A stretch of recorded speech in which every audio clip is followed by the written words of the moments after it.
ito po yung pagbabakasyon ko dito sa Norway. May pununtahan kaming isang lugar. Tapos ito yung inupahan naming bahay for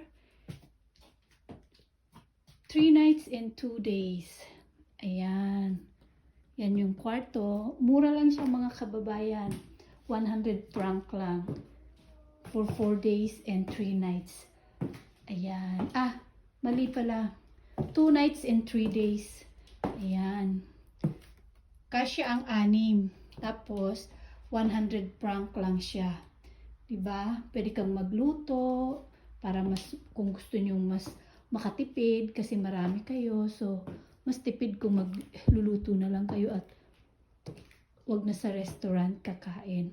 Ayan, may TV, may free wifi, malawak naman ang sala, mag-i-enjoy kayo ng husto sa napakamurang halaga. Ayan, ito po ang toilet niya. Buksan natin ang ilaw. O, diba ang ganda? Tapos, ito naman pwede nyo i-hanger dyan yung mga jacket nyo. Ito yung labas.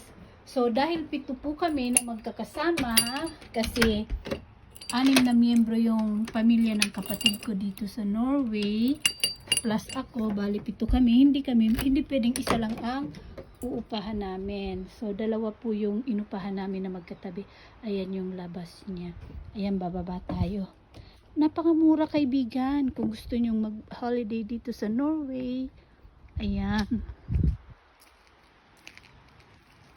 Try nyo ito. Mura lang. Yung mga gustong very affordable ba yung magiging uupahan nyo, titirhan nyo. Ayan. Ayan na. Ready na sila. Alis na sila. Alis na kami. Ayan. Ayan yung brother-in-law kong napakabait. Ayan, ito yung isa kasi nga 7 kami, 'di ba? Hindi kami kasya doon sa isa lang. So, ayan. Ayan yung kapatid ko naglilinis. Kailangan maglinis bago umalis. Ayan. Ayan, 2 yung kama rin dito, kagaya dun sa kabila. Tapos, ayan yung dining table. Uy, mag-hi ka naman dyan. Hello.